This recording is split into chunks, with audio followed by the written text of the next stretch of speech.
Hey guys, so I think we're up to episode number 4 now, and as the title says, I really want to motivate adult beginner violinists and fiddlers, because I've been playing on this very cheap violin now for, I think it's just over a year. It's probably like a year and 1 month. And I can honestly say this is the best thing I've done. So I play guitar, I sing, play guitar in my 20s. In my 30s, I was I think we would call it like a side drummer in a bagpipe band. I was in the army, and I had the opportunity to learn to be able to play in my unit's band. Pipes and drums, we don't call it a band. So in the unit's pipes and drums. And now as I sort of head towards my 40s, I always wanted to learn to play the fiddle. And it's weird how we procrastinate so much. And just checking on my rabbits. 1, 2, yep. We procrastinate so much about starting, and sometimes just the process of purchasing a violin is pretty much the thing that stops us from taking on this journey. And I also think one of the reasons I was so motivated to learn was also just from the other adult beginner violinists here on YouTube who inspired me. I watched their journeys, and like, this is my second attempt. I mentioned this in the previous episode, but I tried to learn to play the violin when I was about 21, and I pretty much didn't make it past my 3rd lesson. And I think now it's so much easier to be able to look at what other people are doing and check out their progress and just see where you are compared to them. And I think it's just an amazing time now to be able to actually pick up a cheap violin, or, like, you know, we've been having discussions in the comments, you know, go to a luthier if you have to. Then I said don't, but lots of people are disagreeing with me. And you know, if you think you're going to stick to it, and you know, you're happy to rent to buy, don't rent to buy, own it. And you may as well just get a decent violin. But if you don't want to do that, this is $120, $110 on Amazon. It's got a don't fret sticker on it. It comes with the dodgiest bow, but it's still good. It's got me through 1 year of practicing almost every day, and it still sounds okay. So I think rather than thinking this is a dream, like, if you haven't started, like if you're watching this because you're thinking about starting, the best thing for you to do really is to just jump online and click a button. Like, don't even think about it, just go in. If you're an adult, find a violin that's a full size, so it has 4/4 on it, and just buy it. When it comes, just organize to get lessons. You don't even have to commit. If you can, just like get 2 or 3 lessons, or again, if that's too much, just jump online and let Alison, the online piano and violin tutor, let her teach you what to do with this. If you think that going to an actual real person is probably too intimidating, that's okay. Like, I went a full year before I even got a lesson. Like, I did all of this by myself with just watching tutorials online. And so did Violin Newbie. So, and if you don't know who Violin Newbie is, you should if you're on my channel. But she's pretty much the most prolific adult beginner violinist on YouTube. I've mentioned her again before. You probably heard me say it in the last episode. But yeah, that's what she did. She taught herself, and then at maybe month number 8, she went and started getting actual violin lessons. But if you're a fiddler, fuck, you don't even need to. Like, if you live in America and you do have, especially if you're around the Appalachian Mountains or whatever, and you want to learn old-time fiddling, just forget the internet. Go get fiddle lessons from actual real fiddlers who actually play old-time fiddle. Like, but if you're like me and you're international, like, I have to teach myself. But if you're a Yank, like, go fucking hit up a real person and learn to play the fiddle. But otherwise, if you're international like me and you want to be a fiddler, it's easier to learn to play the fiddle online than it is violining. Violining has a lot of technique, where fiddling is just, it really is just rhythm. Once you can, if you can hear rhythm and you understand, and you can learn by ear. I don't read music, all these instruments, and I don't read music, so I learn by ear. So guys, if you are thinking about heading into violin, I'm gonna chuck some info in the link below. I think to start off with, guys, always go to Alison, the online violin player, even if you're a fiddler. So try to spend your first 3 months learning from her. She'll teach you how to hold the bow. She'll teach you how to get it in your shoulder, you know, just so you can get a decent bow hold and a decent, sorry guys, my hands are filthy. I shouldn't even be touching my violin. I've been gardening. But she teaches you how to hold it. And as you can see here, like, I've completely not thrown away, they're in my case, but I've completely just given up on trying to get a decent chin rest, shoulder rest, and I've just taken a fucking car sponge and some hairbands from my missus. She doesn't know. And that's good enough for me. I finally, once I did this, for the first time in a year, my hand relaxed, because I can actually grip it with this. So even if you can't afford to buy anything else, you can just use a sponge. But it's always good to have something like this. And this is something Alison would tell you. So anyway, I digress. So to start off with, in your first 3 months, hit up Alison, the online piano, let's just call it violin, who cares about piano? So hit up Alison, the online violin tutor, and she's from England, and she will help you get started. Now, it doesn't matter if you're a fiddler or a violinist, start with Alison, the online violin tutor. And then from there, if you want to go violin, just stay with Alison. Alison will teach you everything, and so much of her content is free.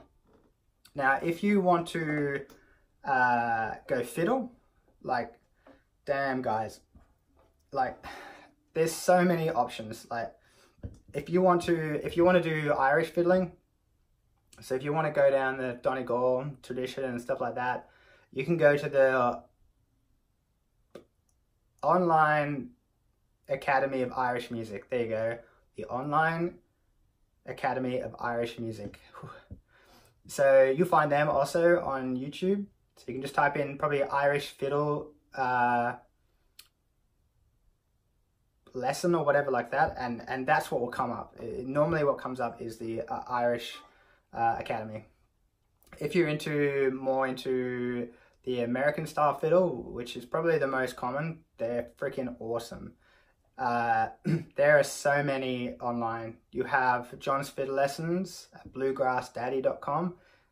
He's awesome. There is, I mentioned it last time, is Fiddlehead. So Jason at Fiddlehead. There is also, I'm just trying to get through to the other ones because I know I've talked about these before. Then there's, I think probably the one that probably needs the biggest shout out is Julia Plum.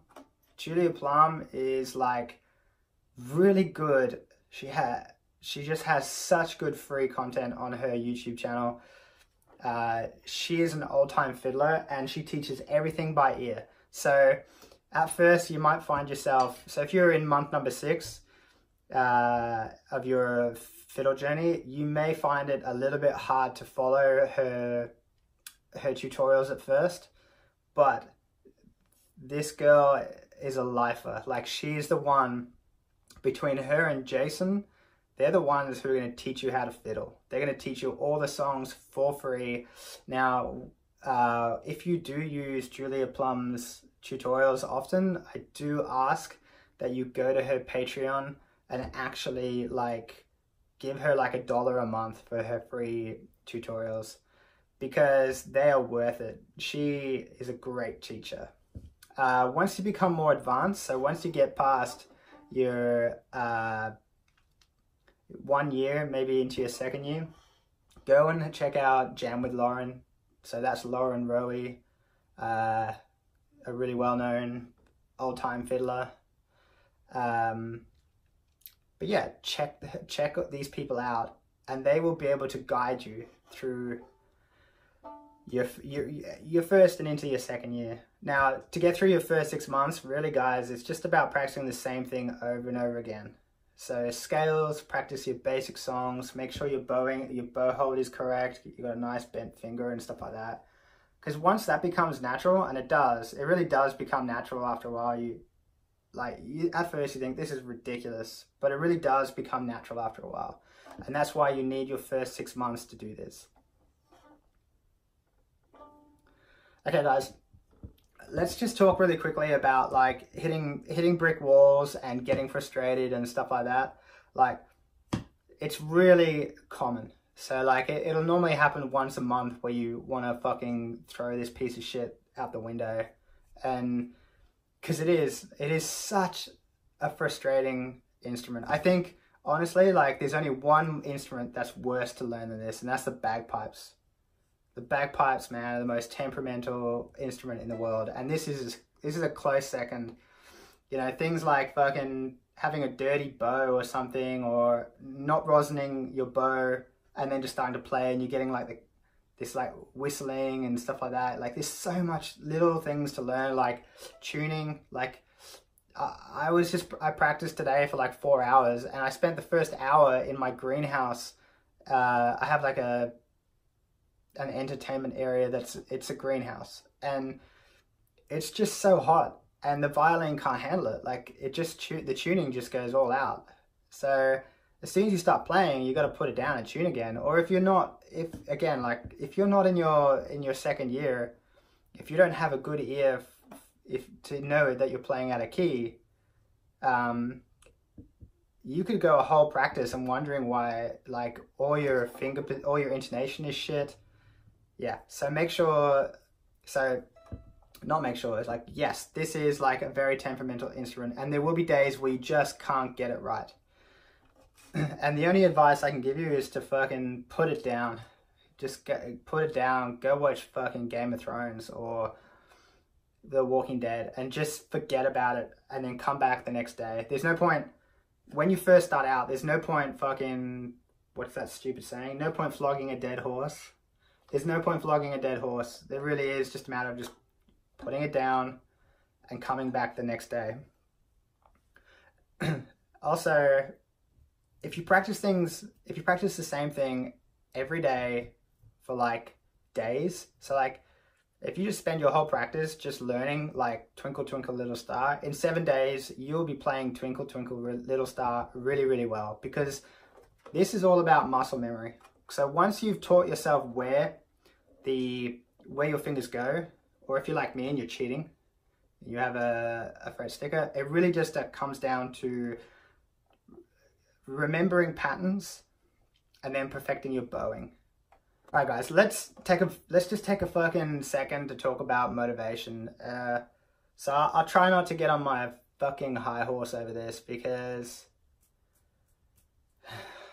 like, man, I don't know what the fuck has happened to society today. Like, that someone actually won't learn to play the violin because they won't learn an instrument because they're too busy watching TV, too busy playing computer games, too busy sitting on their social media accounts. Like, we've never had so much free time than we do now. Like not even 100 years ago, maybe just over 100 years ago, people worked from sun up till sundown. And now, you know, after World War II, things are just getting better and better for us in the first world. So the only thing, if I can, and also I just want to say this, and I shouldn't bring this up, but I'm going to anyway, but if I can work full time, run an online business where I'm dealing with 2 and soon to be 3 websites, a YouTube channel, learning Danish on Saturdays. So I literally go to my job 6 days a week. So I go there 5 days as a technical assistant in my language school, and then Saturday I go there as a student. So if I can do this, if I can do that, oh yeah, and I learn this as well. So if I can be busy for 6 days a week, blog on 3 websites, and learn the violin to this level in a year, you guys got no excuse. You just have to, as Tony Robbins says, that idiot, raise your standards. And he's right. Doesn't matter how much chin he's got and teeth, like, he's right. You just got to raise your standards and take on a challenge. Like, if this is something you always wanted to do, why the fuck are you not doing it now? You should have been doing it like 2 years ago. I know when I first started, that was one of my biggest things that used to eat me alive, is that I never did this earlier. I could have been doing this for over 15 years, 16 years or something. But instead, I fucking wanted to play computer games and be a fucking idiot. Be a zombie. Don't be a zombie. I keep saying that. I don't know why I say that in every episode. Don't be a zombie. The Walking Dead, man. It's just a metaphor for real life. Hey guys. So next episode, we're gonna talk about the hurdles that you'll deal with as a first year violinist. I'm probably gonna say there's probably about 5 of them, maybe 4 or 5 hurdles that have to be navigated in your first year of violin practice / fiddle, or you will end up quitting. So click the next episode that's about to appear on the next screen, and I'll see you there.